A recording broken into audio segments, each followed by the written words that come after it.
ദൈവനാമത്തിന് മഹത്വം.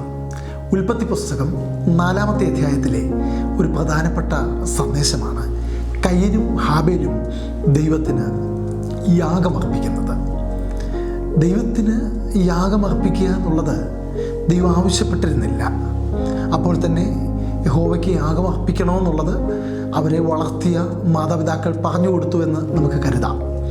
യഹോവയ്ക്ക് യാഗവസ്തുക്കളുമായി അവർ രണ്ടുപേരും കടന്നു വരുന്നു. കയീൻ തൻ്റെ അധ്വാന ഫലത്തിൽ നിന്ന്, നിലത്തിലെ കൃഷി ഫലത്തിൽ നിന്ന് ദൈവത്തിന് യാഗം അല്ലെങ്കിൽ വഴിപാട് കൊണ്ടുവരുന്നു.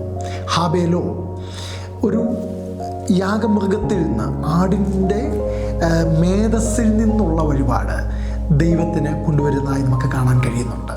ഇവിടെ നാം കാണുന്നൊരു കാര്യം, കയീനിലും അവൻ്റെ വഴിപാടിലും ദൈവം പ്രസാദിച്ചില്ല, എന്നാൽ ദൈവം ഹാബേലിലും അവൻ്റെ വഴിപാടിലും പ്രസാദിക്കുന്നു. സഹോദരങ്ങളെ, സകലവും സൃഷ്ടിച്ച കർത്താവ് ഏതെങ്കിലും ഒരു വസ്തുവിൽ പ്രസാദിക്കുന്നവനല്ല. അത് ഒരിക്കലും ദൈവത്തെ ഏതെങ്കിലും വസ്തുക്കൾ കൊടുത്ത്, വിലയേറിയ കാര്യങ്ങൾ കൊടുത്ത് ആ പ്രസാദം മേടിക്കുവാനോ സന്തോഷിപ്പിക്കാനോ കഴിയാം എന്ന് കരുതുന്നത് തികച്ചും തെറ്റാണ്. ദൈവത്തിൻ്റെ ഹിതമറിയുക, ദൈവത്തിൻ്റെ മനസ്സറിയുക.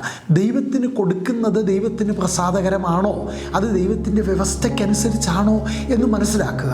ആ വിഷയത്തിൽ കയീൻ പരാജയപ്പെട്ടു. ഹാബേലോ ദൈവത്തിന് പ്രസാദമുള്ള വഴിപാടുമായി വന്നു. ദൈവം അവരുടെ വഴിപാടിൽ പ്രസാദിക്കുന്നതിനുപരിയായി അവരെ കണ്ടു. കയീനിൽ അല്ലെങ്കിൽ അവൻ്റെ വഴിപാടിൽ ദൈവത്തിന് പ്രസാദിക്കാൻ കഴിഞ്ഞില്ല, എന്നാൽ ഹാബേലിലും അവൻ്റെ വഴിപാടിലും ദൈവം പ്രസാദിക്കുന്നു. എന്നെ കേൾക്കുന്ന സഹോദരങ്ങളെ, നമുക്ക് ദൈവത്തിൻ്റെ സന്നിധിയിൽ അവൻ്റെ പ്രസാദം ലഭിക്കേണ്ടതിന്, അവൻ്റെ അനുഗ്രഹം ലഭിക്കേണ്ടതിന് നാമും യാഗവസ്തുക്കളുമായി കടന്നു വരേണ്ടത് ആവശ്യമാണ്. ദൃശ്യമായിട്ടുള്ള യാഗവസ്തുക്കളല്ല ദൈവം ആഗ്രഹിക്കുന്നത്. തകർന്നും നുറുങ്ങിയുമുള്ള ഹൃദയത്തെ അത് ദൈവം ഒരു യാഗമായി കാണുന്നു. നമ്മെ തന്നെ സമർപ്പിച്ച് കർത്താവിൻ്റെ വചനമനുസരിച്ച് കർത്താവിനെ ആത്മാവിലും സത്യത്തിലും ആരാധിക്കുന്നതിനെ ദൈവം ഒരു യാഗമായി കാണുന്നു. ദൈവത്തെ വസ്തുക്കൾ കൊടുത്ത് വ്യവസ്ഥയില്ലാതെ പ്രസാദിപ്പിക്കാൻ മനസ്സ് വെക്കാതെ, ദൈവത്തിൻ്റെ ഹിതം മനസ്സിലാക്കിക്കൊണ്ട്, ദൈവത്തിൻ്റെ ഹിതത്തെ പ്രാധാന്യം കൊടുത്തുകൊണ്ട് ദൈവം ആഗ്രഹിക്കുന്ന ഒരു യാഗമായി നമ്മുടെ ജീവിതവും നമ്മുടെ പ്രവൃത്തികളും കാരണമാകട്ടെ. ദൈവം നമ്മിൽ പ്രസാദിക്കട്ടെ.